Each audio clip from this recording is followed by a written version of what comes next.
Panginoong Yahuwah, Ama namin na makapangyarihan sa lahat. Maraming salamat po sa patuloy mong pag-iingat sa amin sa araw-araw ng aming buhay. Maraming salamat sa lahat po ng mga biyayang ipinagkakaloob mo sa amin. Narito tanggapin mo ang aming mga pasasalamat sa iyo, Ama. Pinupuri, sinasamba ka ng aming mga kaluluwa. Patawarin mo kami sa anuman ang aming mga pagkukulang. Amang banal, patawad po sa lahat ng aming mga kasalanan. Pagindapatin mo po kami, Ama, sa iyong banal na harapan. Mag-aaral kaming muli ng iyong mga katotohanan. Maaari po ba'y pagkalob sa amin ang katalino ang aming kailangan upang buong linaw naming maunawaan ang mga aral na aming tatanggapin at pakibasbasan mo po ang aming mahal na kapatid na mangunguna sa amin. Ipagkalob sa kanila ang katalinuhan at karunungan na nagbumula sa iyo. Pang nang sa ganon lahat kami makinabang sa ikatataas na uri ng aming mga paglilingkod sa iyo. Pakibasbasan mo rin po ang mga handog na aming isinimpan, Amang Banal, at pakibasbasan din ang aming mga ikinabubuhay nang upang nang sa ganon mayroon kaming maipangtustos sa aming mga pangangailangan, lalo tigit sa lahat sa ginagawa naming mga paghandog sa iyo. Amang Banal, buo po ang aming pag-asa at pananampalataya na dinirinig mo ang aming mga panalangin. Nagpatawad ka rin po sa aming mga pagkukulang at pagkakasala, sapagkat ang lahat ng ito'y aming buong galang na inihiling po sa iyo, sa pamamagitan lamang po ng aming tagapagligtas ng Panginoong Yahushua. Amen.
Mga magulang at mga mahal na kapatid, tayo ay patuloy na mag-aaral ng tungkol sa kasaysayan ng naging buhay at pangangaral ng ating Panginoong Yahushua at ng organisadong kilusan na yan ang iglesia na kanyang itinayo o itinatag. Alam natin na ito nag-umpisa sa Jerusalem at ang mga unang mga naging tagasunod niya ay mga lahing Hudyo. Nang siya po ay umakyat na sa langit at iniwan ang kilusan sa pangangasiwa ng mga apostol, ang Apostol Pablo ay natawag at siya po ay isinugo doon sa kahintilan. Lumaganap ang iglesia sa iba't ibang panig ng bahagi po ng mundo, subalit nagkaroon ng pagtalikod. Ang iglesia na mga nakinig doon mismo sa mga taong nagmula rin sa loob mismo ng kilusan, ang iba'y sumama, natalikod sa pananampalataya, sumunod sa mga aral na labag sa kalooban ng Panginoon Diyos. At yun namang mga nanindigan, alam nating sila po ay pinagpapatay na ayon sa ating natutunan ay dahil sa Inkwisisyon, humigit kumulang sa 50 milyon na tao ang mga pinatay. Ngayon, mga kapatid, sa bahaging ito ng ating pag-aaral, mayroong lugar sa panig ng mundo, sa apat na direksyon ng mundo, na yan nga'y hilaga, timugan, kanluran, at saka silanganan. Ang silanganan kaugnay ng kilusang itinatag ng Kristo ay may mahalagang bagay na magaganap po riyan. Na diyan po sa lugar na yan, sa mga pulo ng dagat, diyon sa bahagi po ng silangan na kung tawagin ng iba'y malayong silangan, ay may magaganap po diyan na siyang ating ikatututo para ating lalong matuntun ang naging kasaysayan ng iniwang kilusan ng ating Panginoong Yahushua, na yan po ay ang iglesia na kanyang itinayo, na kinabibilangan ng mga taong handa na sumunod sa kanya. Alam ninyo, doon po sa aklat ng Juan, kapag ating pong binasa, ay binanggit po ng ating Panginoong Yahushua ang ganito, ang sabi roon, datapat ngayon ako'y paroroon sa nagsugo sa akin, at sino man sa inyo'y walang nagtatanong sa akin saan ka paroroon. Ngunit sapagkat sinalita ko ang mga bagay na ito sa inyo, ay napuno ng kalumbayan ng inyong puso. Gayunmay sinasalita ko sa inyong katotohanan. Nararapat sa inyo na ako'y yumaon, sapagkat kung hindi ako yayaon, ang mga aliw ay hindi pa parito sa inyo, ngunit kung ako yumaon, siya'y susuguin ko sa inyo. Ito'y tagpo noong ang Kristo'y nasa lupa pa, bago siya umakyat sa langit, na ang mga apostol, ang kanyang mga alagad, mga disipulo niya, ay kanyang pinagsabihan na kailangan ako yayaon. Nagdulot yun ng kalumbayan sa puso ng mga alagad niya, pero ang sabi ng Panginoong Yahushua, kailangan mangyari yon, sapagkat kung hindi ako yayaon, ang mga aliw, yan nga ang Espiritu Santo, ay hindi paririto sa inyo. At kung gayon, ngunit kung ako yumaon, siya'y susuguin ko sa inyo. Makatid yan ay pangako ng pagbabalik ng ating Panginoong Yahushua. Nang pagbabalik na yan ay tumutukoy sa rapture, sapagkat doon niya sasalubungin ang kanyang mga tapat na mga tagasunod. Ayon sa aklat ng Thessalonica. At diyan din pagkabinasa din natin ang isa pang talata ng Biblia, mga kapatid, sa Juan 20:16-17, sinabi sa kanya ni Jesus o Yahushua Maria, lumingon siya at nagsabi sa kanya sa wikang Ebreo, Rabboni, nang ibig sabi guro. Sinabi sa kanya ni Yahushua o ni Jesus, huwag mo akong hipuin sapagkat hindi pa ako nakakaakyat sa Ama. Ngunit pumarong ka sa aking mga kapatid at sabihin mo sa kanila, aakyat ako sa aking Ama at inyong Ama at aking Diyos at inyong Diyos. Bahagi pa rin yan. Doon sa tagpo nang siya'y binuhay ng Diyos na maguli, gusto siyang yakapin itong si Maria Magdalena, pero ang sabi niya, paroroon ako sa Ama, sabihin mo sa mga kapatid natin yan. Bakit po ang Kristo na siyang pundador ng iglesia o kilusang itinatag niya ay nangako na siya'y paroroon sa Ama? Ano layunin niya at ano ang gagawin niya pagkadating ng takdang panahon? Basahin natin sa Juan, at kung ako'y pumaroon, ang sabi ng Panginoong Yahushua. Let's go back there. Let's go back to 14:3. Ito po nakasulat.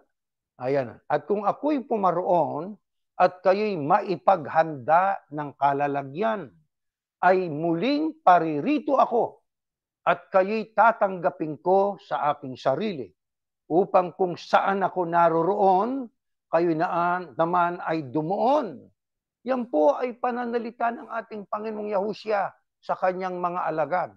Ang sabi niya, at kung ako'y pumaroon at kayo maipaghanda ng kalalagyan, ay muling paririto ako at kayo tatanggapin ko sa aking sarili, upang kung saan ako naroroon, kayo naman ay dumuon. Saan ba nandoon ngayon ang ating Panginoong Yahushua? Hindi ba nasa kanan ng Diyos sa langit? Sa kaharian ng Diyos? Ang Panginoong Yahushua ay nangako sa kanyang mga alagad. Nang wika niya, kapag ka ako'y nandoon na, na ipaghanda na kayo ng kalalagyan, ay muling paririto ako. Kaya sa ayaw mat gusto ng tao, pag naipaghanda na ng dako ng kalalagyan ng mga alagad ng Kristo, muli siyang paririto. At kay tatanggapin ko sa aking sarili. Yan na nga ang pagsalubong sa Kanya, sa alapap ng Kanyang kahal o ng Kanyang mga tapat na tagasunod. Anong layunin niya? Upang kung saan ako naroroon, kayo naman ay dumuon.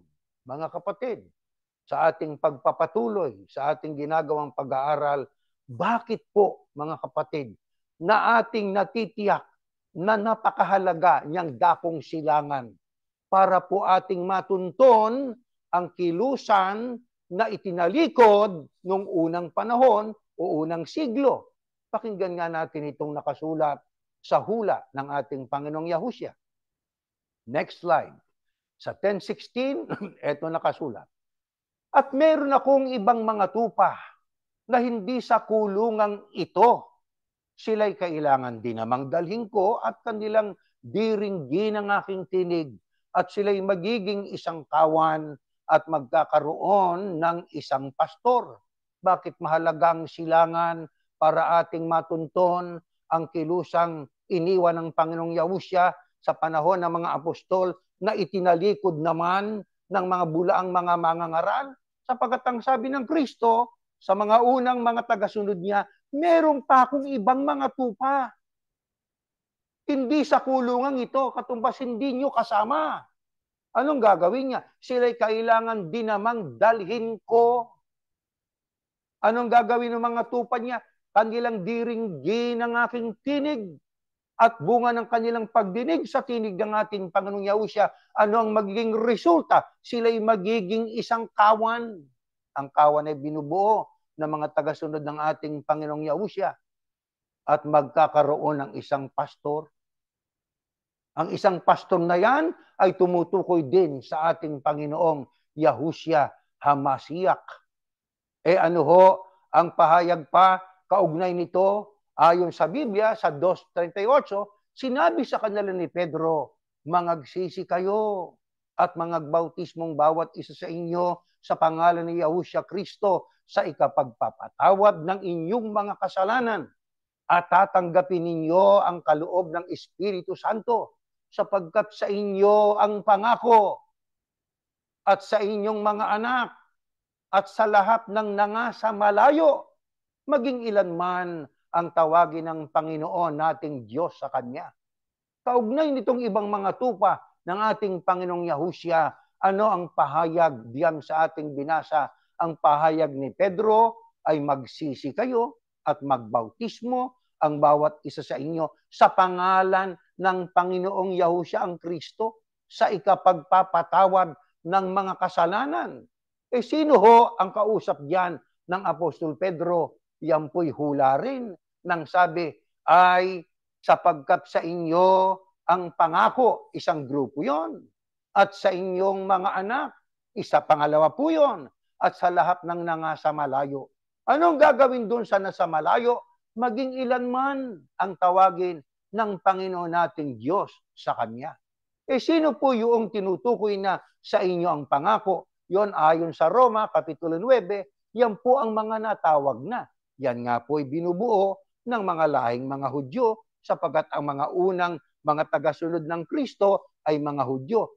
Sino naman po ang tinutukoy na sa inyong mga anak? Iyan po ang mga hintil na doon po nangaral ang isang Hudyo na si Apostol Pablo. Kaya ang mga hintil ayon sa unang Korinto ay anak sa pangangaral ng Ebanghelyo ng mga Hudyo. So, dalawang grupo na po yan. Yan ang mga natalikod. Yan ang mga pinagpapapatay, mga kapatid. Pero may natira. Saan ang manggagaling yung natira? Lahat ng nasa malayo. Anong gagawin doon? Maging ilan man ang tawagin ng Panginoong Diyos sa Kanya. Sa makatuwid, yan pong tatlong grupong yan ay mahalaga. Bakit mahalaga? Yan nga bumubuo sa kilusang organisado na itinatag ng Panginoong Yahushua. Tatlong grupo po yan, mga kapatid. Ano ang ipinangako sa kanila? tatanggapin ninyo ang kaloob ng Espiritu Santo. Kaya may pangako na yan, tatlong grupo na yan, pinangako ang tatanggap ng Espiritu Santo. Teka muna, atin pong alamin ha, liwanagin natin. Ang sa inyong pangako, Hudyo. Ang sa inyong mga anak, mga hintil. Yung taga-malayo, aba mga hintil din po yan. Hindi po Hudyo yan. Mga hintil po yan, katulad ng mga pinangasiwaan at pinagsuguan kay Apostol Pablo. Ngayon, ano halaga ng pagtanggap ng kaloob ng Espiritu Santo? Next slide po, Efeso. Ito nakasulat. Nasa kanya'y kayo rin naman, pagkarinig ng aral ng katotohanan ng ebanghelyo ng inyong kaligtasan, nasa kanya rin naman, mula nang kayo magsisampalataya, kayo ay tinatakan ng Espiritu Santo. Yun ang tinatanggap ng mga binautismuhan at naging tagasunod ng Kristo. Kayo tinatakan ng Espiritu Santo na ipinangako. Ano halaga nga nun? Na siyang patotoo sa ating mana. Hanggang sa ikatutubos ng sariling pag-aari ng Diyos sa ikapupuri ng kanyang kaluwalhatian. Gaano kahalaga ang Espiritu Santo? Yun po ang patotoo, yun po ang marka, yun po ang tatak ng pagiging tagapagmana ng mga tagasunod ng Panginoong Yahushua. Hanggang ang wika sa ikatutubos ng sariling pag-aari ng Diyos. Ang iglesia ay tinubos na. Ang mga tagasunod ay tinubos na. Napatawad na sa mga kasalanan. Pero ang kalubusan niyan, ang completion ng kanilang katubusan ay kapag sila po ay tumanggap ng Espiritu Santo at sila po ay sumalubong na sa ating Panginoong Yahushua sa alapap. Yan pong kabuuan ng kaligtasang pangako sa tatlong grupo na yan. Mga kapatid, ayon sa Biblia, manggagaling sa malayo ang ikatlong grupo, di ho ba? Ano ang tiyak na pangako na ito po ay magaganap sa tatlong grupo na yan? Next slide, 3:6 ng Efeso. Na ang mga hintil ay mga tagapagmana at mga kasangkap ng katawan at may bahagi sa pangako na kay Kristo o sa Kristo Yahushua sa pamamagitan ng Ebanghelyo. At ang lahat na mangagsisilakad ayon sa alituntuning ito, kapayapaan at kaawaan-nawa ang sumakanila at sa Israel ng Diyos. Ano ho ang patotoo ng Biblia tungkol sa mga lingkod ng Diyos, maging ang mga hintil? Ang mga hintil ay hindi ho ihudyo sa laman yan. Anumang lahi na hindi hudyo'y hintil. Kaya ang pinagsuguan kay Pablo'y hintil.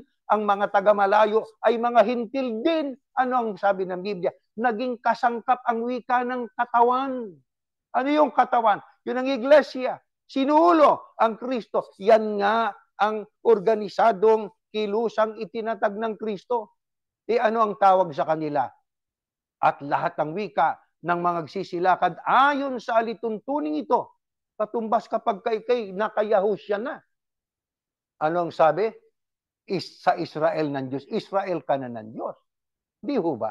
Kaya pagdating sa Israel, talagang very common na alam ng tao na yung Israel ay bayan ng Diyos. Maliban na lang kung ang tao ay ayaw maniwala sa Biblia.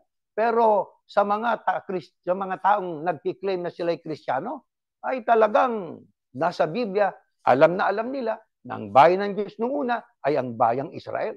Di po ba? Meron pong Israel din ng Diyos. Ang sabi, at sa Israel ng Diyos. Sino yung sa Israel ng Diyos? Pagka ating pong binasa ang Galacia, kung kay Yahushua o sa Kristo, tayo'y Israel ng Diyos. Kaya mga kapatid, tayong mga anak ng Diyos sa pangako, ang turing ay Israel ng Diyos. Kaya mahalaga na ating pong lalong maintindihan ang mga katotohanan ito. Bakit?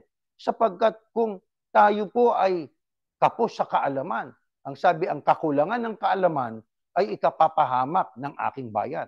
Mahalagang malaman natin ito. Maging malinaw sa atin upang ang ating paninindigan ay lalong maging matibay, mga kapatid. Tatandaan po natin yan. Ngayon, anong alok ng ating Panginoong Yahushua sa mga tao na ibig na magtamo ng kaligtasan? Yan ba ay, sabi nga, ang kaligtasan ay para lang sa tatlong grupo na yan? Aba, hindi. Ang kaligtasan ay sino mang taong pumasok sa akin. Eh di open kahit kanino. Di ho ba? Gusto mong ikay maging Israel ng Diyos sa mga huling araw? Eh di tayo po'y kailangan sumunod sa tinig ng ating Panginoong Yahushua. Manatili sa pagsunod, manatili sa ating pong katatagan sa paninindigan, sa pananampalataya. Eh ano ho ang alok ng Panginoong Yahushua sa mga taong ibig sumunod sa Kanya? Next slide, Mateo 16:24. Nang magkagayoy, sinabi ni Yahushua sa kanyang mga alagad. Tatanda natin, ang kausap ng Yahushua ay ang kanyang mga alagad. Ang sabi niya, kung ang sino mang tao'y ibig sumunod sa akin, ay tumanggi sa kanyang sarili at pasanin ang kanyang krus at sumunod sa akin. Ano ho ang pahayag ng Kristo sa mga taong gustong sumunod sa Kanya? Ang sabi niya, kung ang sino man tao ibig sumunod sa akin. Sa mga kapatid, hindi niya pinipilit ang tao. Di ho ba? Kung conditional, ibig mong maging alagad kita, ibig mong sumunod ka sa akin, ibig mong maging disipulo kita, aba sumunod ka sa akin. Anong kasunod? Tumanggi sa kanyang sarili. Sapagkat ang una nating kalaban para tayo makasunod kay Yahushua at sa Diyos ay ang ating sarili. Di po ba? Kaya nga si Pablo, sabi niya, sa aking sarili ay laging may naglalaban. Yung kautusan ng kasalanan at saka yung kautusan ng Diyos. Abang tao ako, sinong magliligtas ang wika sa akin? Sa katawan nitong kamatayan. Ibig lamang sabihin, kaya ang tao ay nagkaroon ng kamatayan ay bunga ng kasalanan. Pero yung kasalanan ay matutubos yan kung tayo sumunod sa Kristo. Di po ba? Pero paanong pagsunod? Itanggi ang sarili. At ang kasunod ay pasanin ng krus. Ano po yan? Patumbas ng ating pong pagtupad ng ating tungkulin, pagsunod sa Kanya. Kaya mga kapatid, ang ating po na ginagawang paglilingkod na ito ay hindi sa pilitan. Actually sa atin, sa iglesia ni Yahushua, palibhasa ang sabi, praising God and having favor with all the people, and the Lord added to the church daily such as should be saved. The Lord added to the church. Ang nag-a-add po sa iglesia o sa kilusang itinatag ng Kristo ay ang Ama o ang Diyos. Kaya ang Diyos ang nagdaragdag, Diyos din ang nagtatala. Aklat ng awit 87, God register His people. Kaya walang registration dito sa lupa na may kinalaman para irehistro ng Diyos ang pangalan ng isang tao doon sa kanyang aklat, doon sa aklat ng buhay.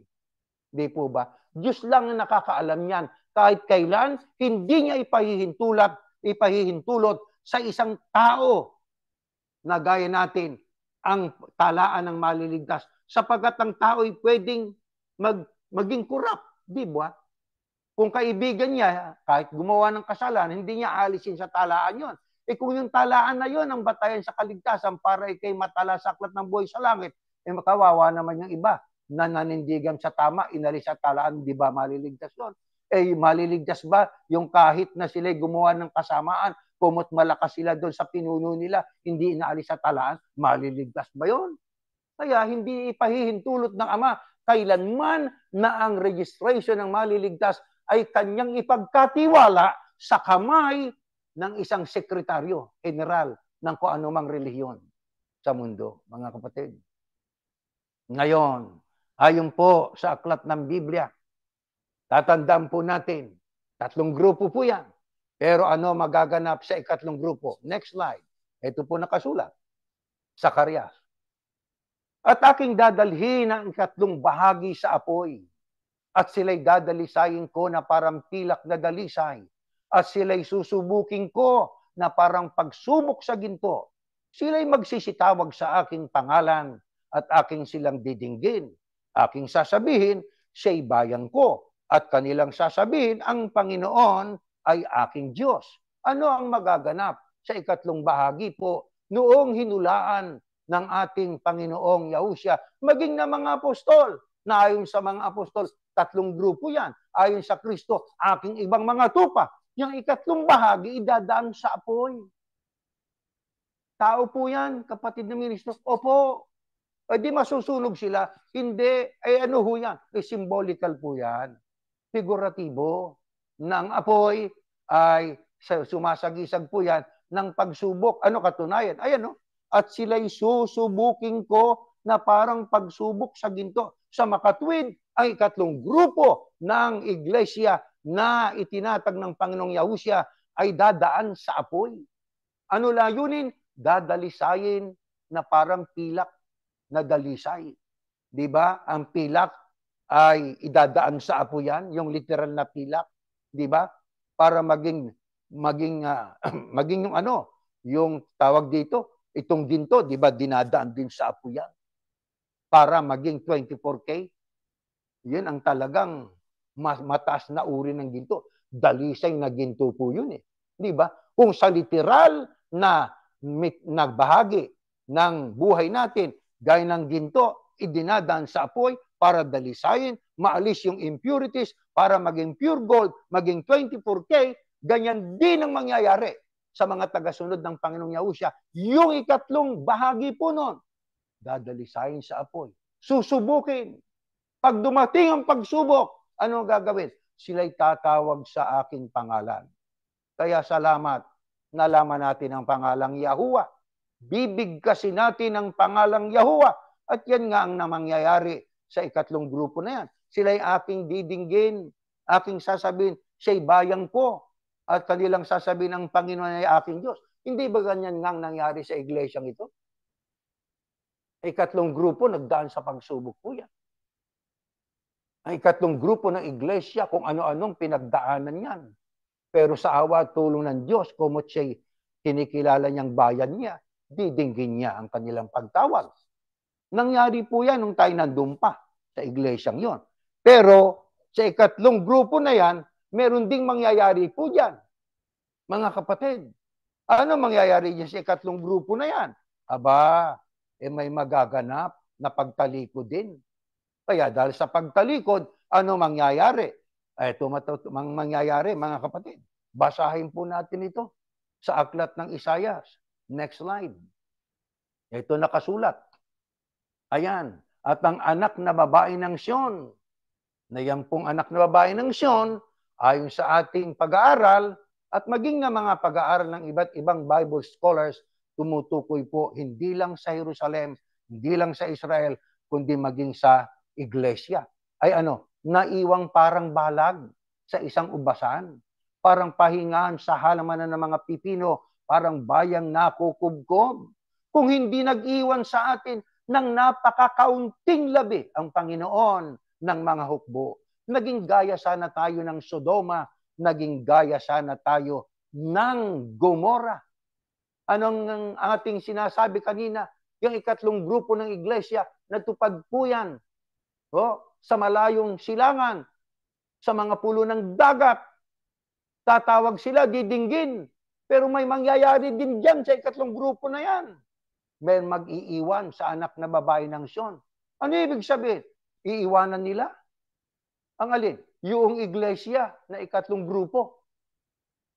Ano gagawin nila? May gagawin silang para sa kanila. Sino yung sila?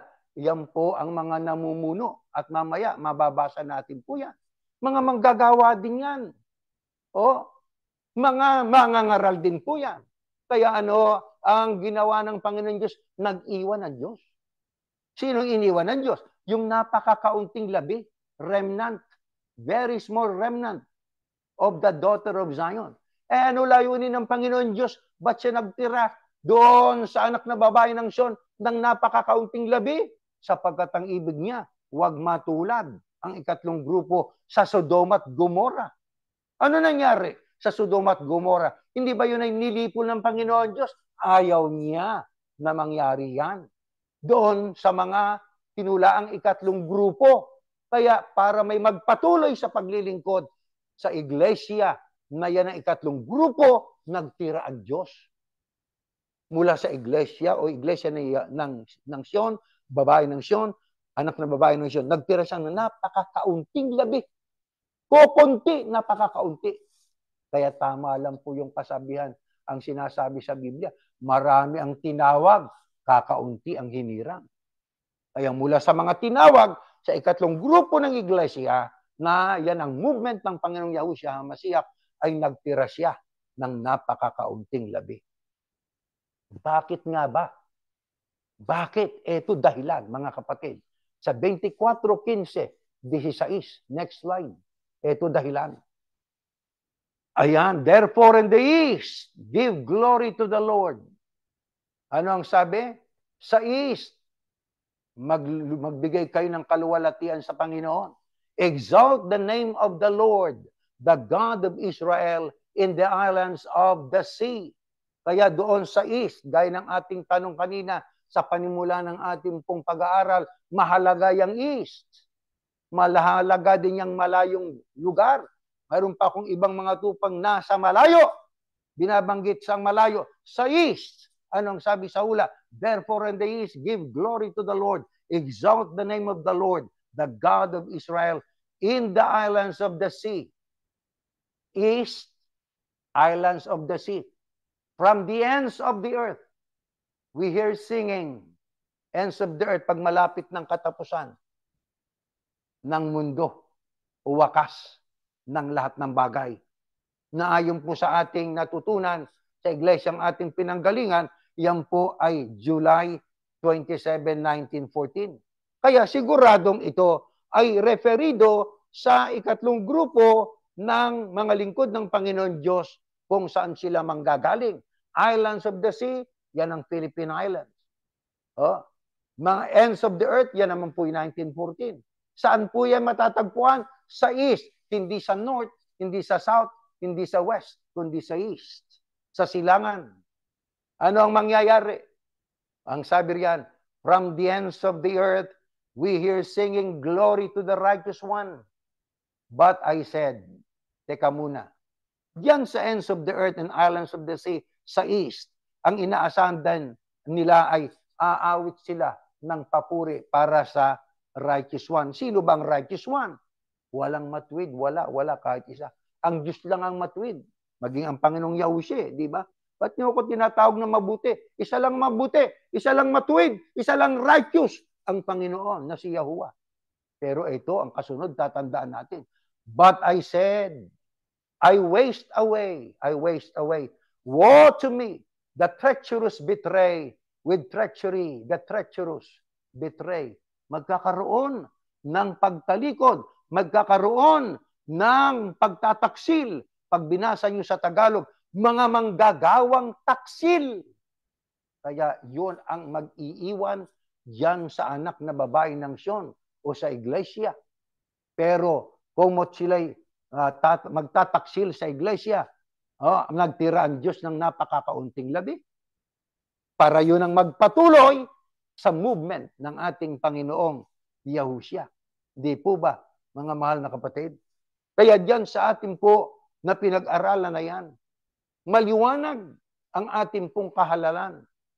Sapagkat ang kahalalan natin noong ang iglesia na ikatlong grupo ay tinalikuran na ng mga pinuno at ang sinunod na mga tao ay yung kanilang pinuno na, yung unrighteous one, not the righteous one, the God of Israel, kundi yung unrighteous leader. Kaya nauso noon ang slogan nila na I am one with ganito, initial ng leader nila. Di ba? Hindi ba nila nahahalata yun? Na doon pa lang inililigaw na sila. Hindi dapat ganun. I should be one with God. I am one with God. I am one with Yahushua. Di po ba? And Yahuwah. Hindi natin nakakitin ng tao sa ating sarili, pero ipinangangalandakan nila yan. Talagang sumabog yung mga slogan na yan. Tuwan-tuwa ang marami, sapagkat yung maraming yun ang sumunod doon sa manggagawang taksil. Kaya sila'y nag-compose na mga awit para sa leader nila. Mayroon pang tunog na parang rap, di ba? Na inaalayin nilang handog yung kanilang, yan ang nakasulat, oh. From the ends of the earth we hear singing, glory to the righteous one. Nang umpisa, tama, sa righteous one sila nagpupuri. Pero nung magkaroon na ng pagtalikod, nagkaroon ng treachery, ang inawitan na at ang hinandugan na ng awit ay ang kanilang leader, hindi na ang Panginoon Diyos. Mga kapatid, sa yugtong ito ng ating pag-aaral, binabanggit natin ang Israel. Israel, Israel. Alam nyo, maraming mga palagay ang mga tao, lalo yung mga may kinalaman sa geography, na kung saang bansa o kung anong bansa ang sentro ng mga bansa sa buong mundo. Mga kapatid. Pero sa Diyos, ano po ang pinakabayan o bansa na ginawa ng Diyos na pinakasentro? Sapagkat ang mga tao, alam nyo, ay marami silang sinasabi kung anong pinakasentro na bansa sa buong mundo. Sabi ng iba ay yan ang Ghana, yan ang kung ano-anong mga bansang claim nila. Pero pakinggan natin ang mismo ang Diyos na lumalang ng lahat. Ito, pakinggan natin ang sabi ng Biblia. Ito, sabi ng Diyos mismo. Next slide. Thus says the Lord God, yan ay si Yahuwah, this is Jerusalem. I have set her in the center of the nations with countries all around her. Sa Tagalog, akong Panginoon Diyos, yan ay si Yahuwah, ay nagsasabi na ito ang kahihinatnan ng Jerusalem. Ang tinutukoy ng Diyos ay ang Jerusalem, na yan ay nasa Israel. Ang lungsod na ginawa kong pinakasentro sa buong daigdig. Kaya mga kapatid, una sa lahat, dagdag kaalaman, ang ginawa ng Diyos na pinakasentro sa buong daigdig ay ang Jerusalem. Yan po ang bansang Israel. Tingnan nga natin sa ating mapa, mga kapatid. Next slide.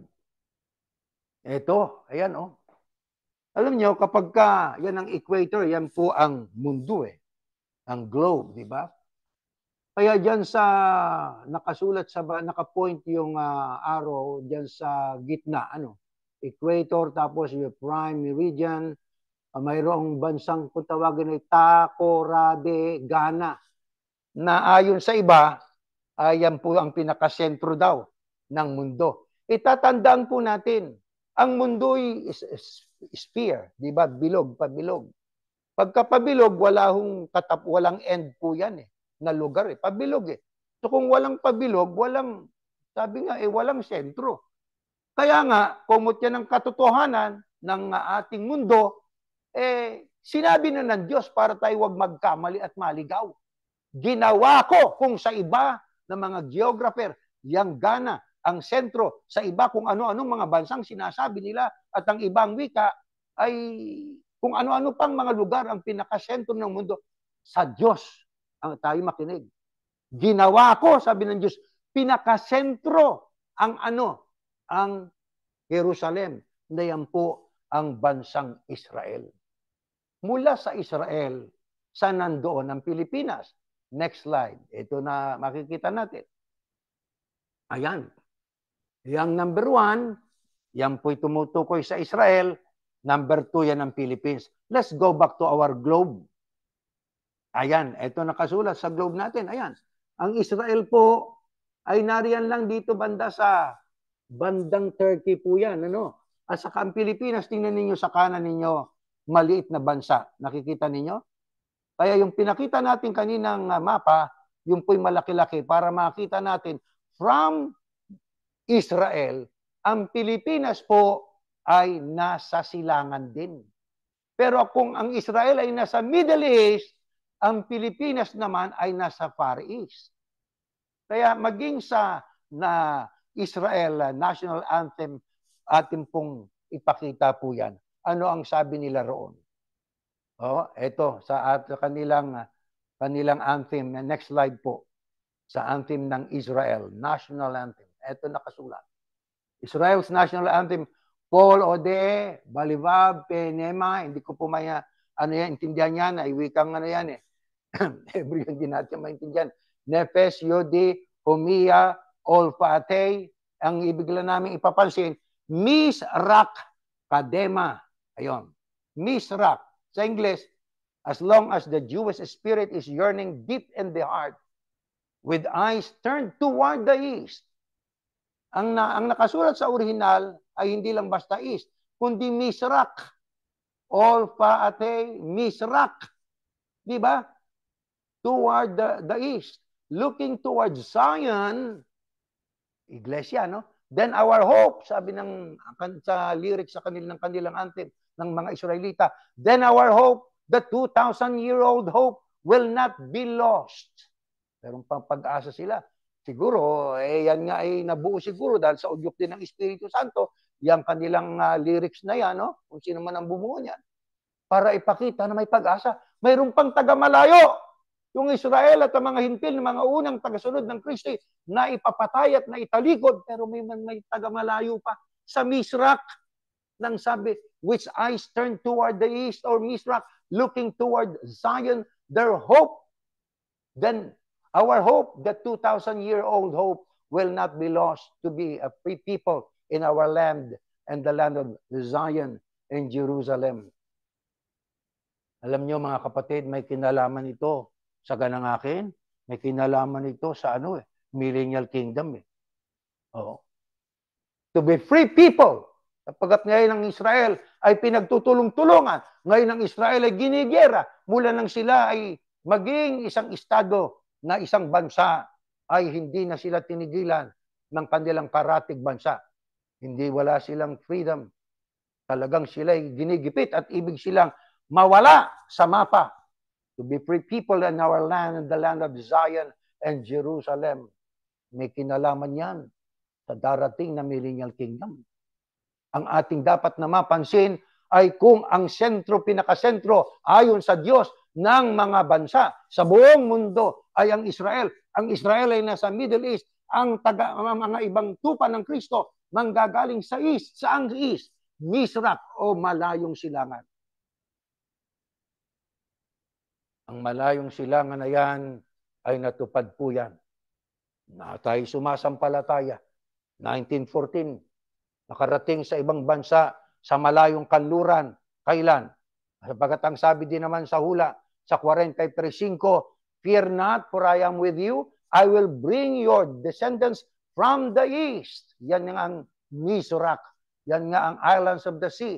Yan nga po ang tinutukoy na mga pulo ng dagat at mga wakas ng lupa. Pero ang sabi, and gather you from the west. Kaya noong 1968, ang ikatlong grupo ng iglesia niyan nakarating sa malayong kanluran. Lumaganap yan sa iba't ibang panig ng mundo. Pero mula sa silangang malayo, makakarating sa kanlurang malayo, lalaganap sa iba't ibang mga bansa.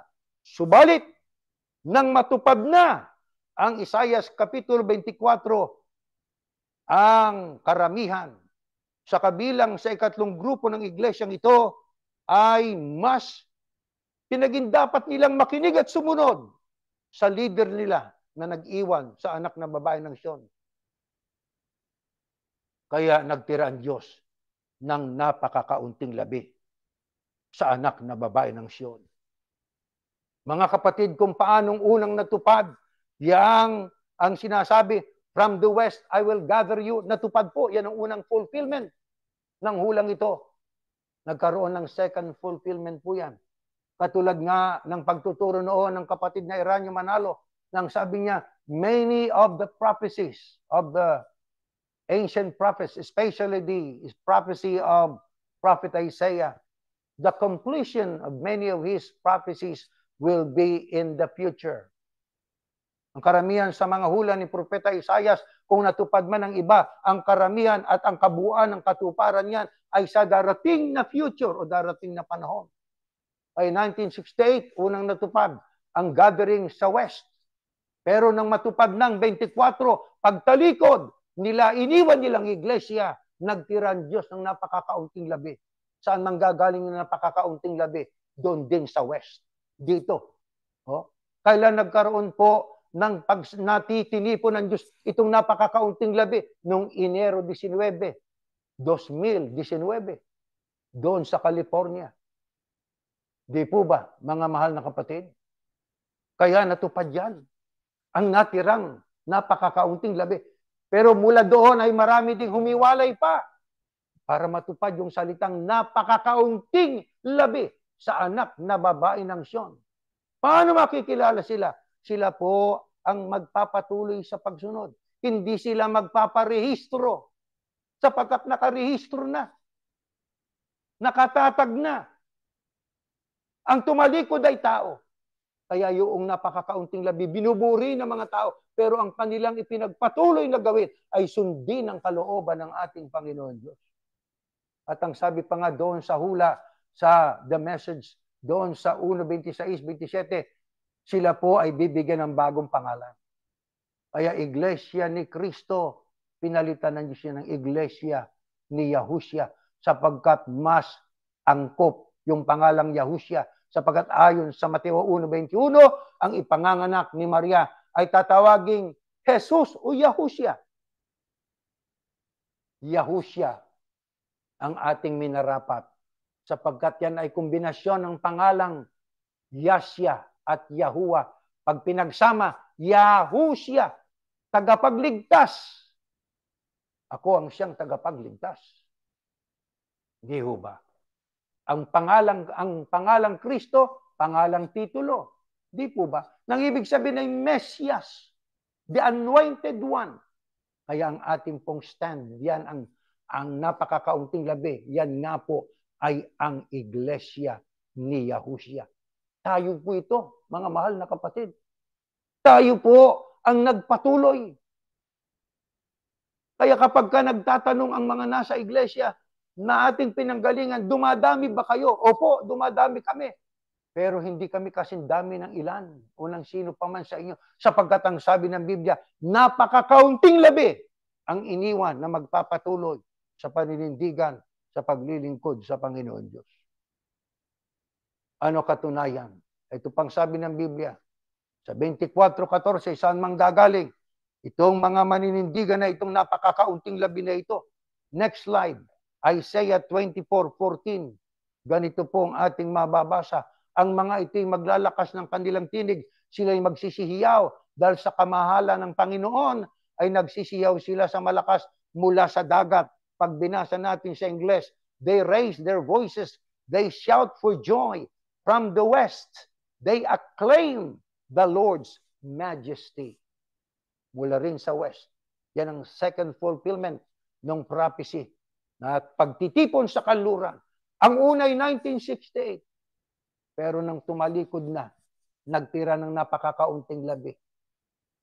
Mga kapatid, at dyan din sa kanluran na yan, magmumula ang sabi, from the west, they acclaim the Lord's majesty.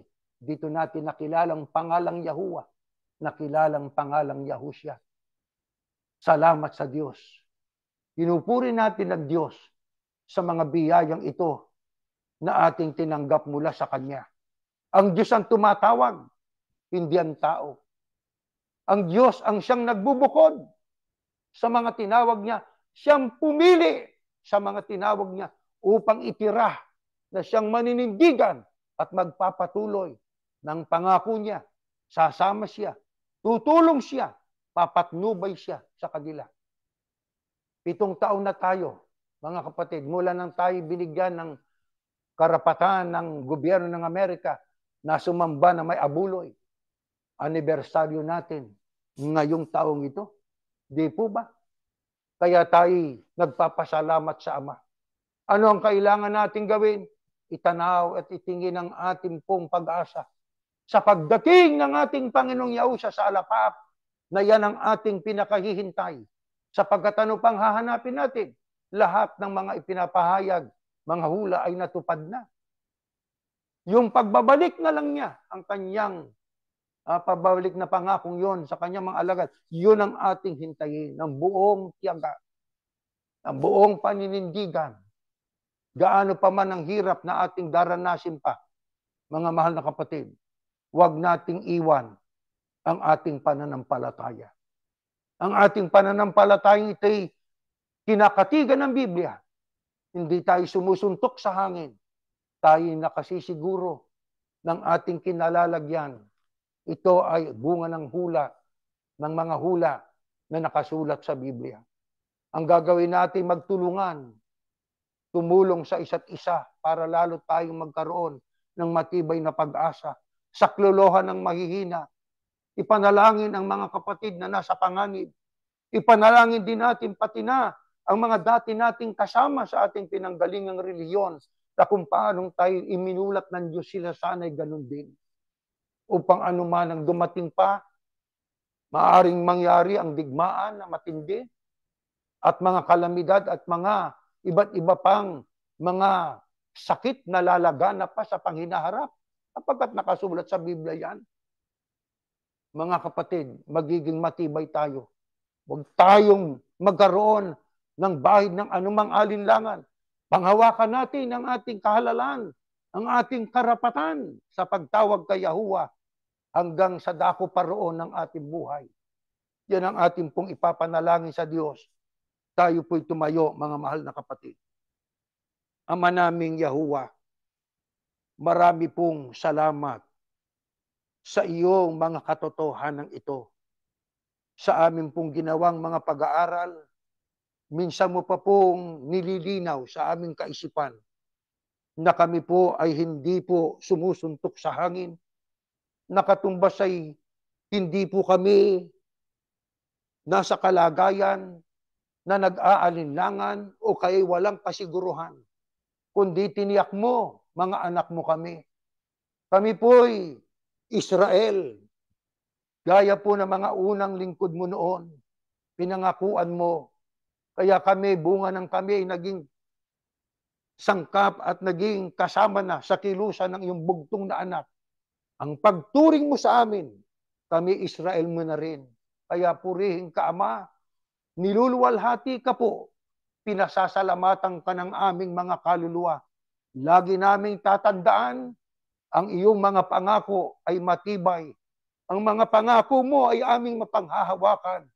Kaya ganito, sapagkat alam mo, daranas pa kami ng iba't ibang kahirapan, lalo na nga sa panahon namin ngayon, napakatataas na ng bilihin, napakahirap na ng buhay, maraming karamdaman ang naglipana, maraming karahasan, digmaan, kakapusan, at halos papalapit na doon sa yugto na magkakaroon ng isang kapangyarihang iiral at siyang hahawak ng kapangyarihan sa buong mundo.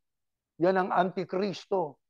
Ngunit ngayon pa lang, ibinibigyan mo na kami ng kaalaman sa kung ano ang mangyayari.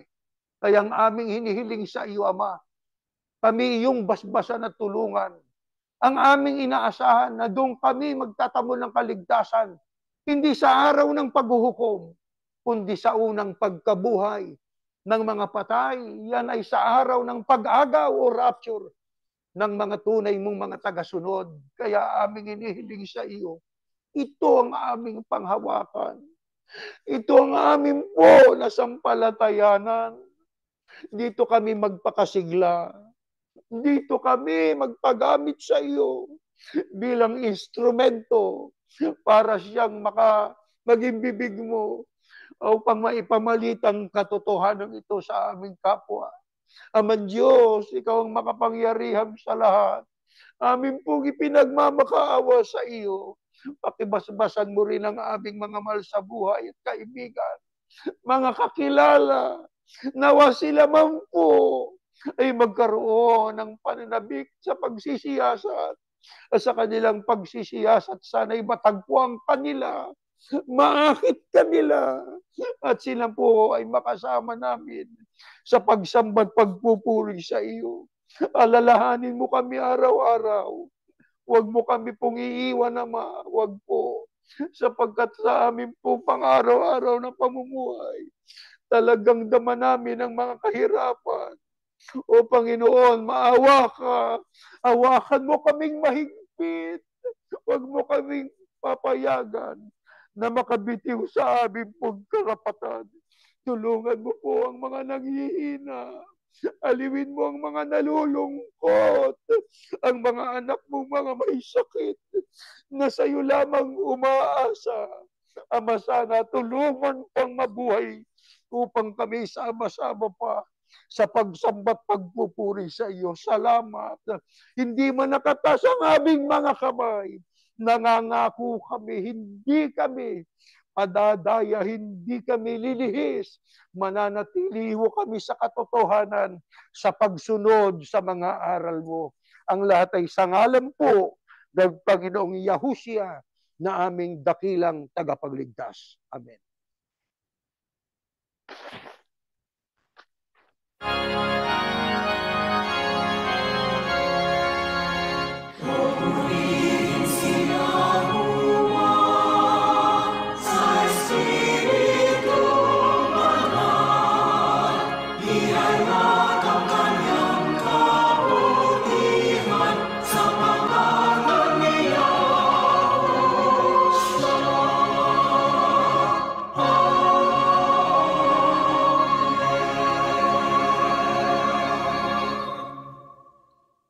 Biyayang pagliligtas ng ating Panginoong Yahushua, ang pag-ibig ng Diyos na si Yahuwah, at ang patuloy na pakikitakip ng Espiritu Santo sa nawang sumaating lahat ngayon at magpakailanman. Amen. Mga mahal na kapatid, meron tayong mga tagubilin. Kung gusto nating magdonasyon, mayroon po dyan sa www.ofirpa.com. At kung gusto nating magbigay ng ating abuloy, mga kapatid, ayan, dyan sa churchofyahushua.org. Kaya dyan yan ang ating ginagawang pag-abuloy. Diba? Diretso na kaagad sa ating dapat na paghandugan, na doon dapat malagay yung ating perang nagagamit natin sa ating paglilingkod sa ating Diyos. Ayan pa. Wala na po yung July 6 to 8 na yan. Tapos na po yan, no? Please share our faith to others. Tell them they can worship via Zoom, 403-356-689. At patuloy nating ipanalangin ang buong sangkatauhan po, mga leader na mga bansa, na sana ay magkaroon sila ng isipang mapagmahal sa kapwa nila tao. Ano? At huwag makapinsala. Pati leader ng mga relihiyon, upang sila man po ay mamulat, iwan ng mali, huwag pairali ng pride, iwan ng mali, tanggapin ang aral ng Diyos. Kahit may pakinabang ka pa kung mali po yun, iwan yun. Ang ating pong gawin ay ang dahilan ng pagkakalalang sa atin ng Diyos. Purihin siya sa paraan niya, hindi sa paraan natin. Umaasa po kami na yun po'y maliwanag hanggang dyan at tayo natatapos.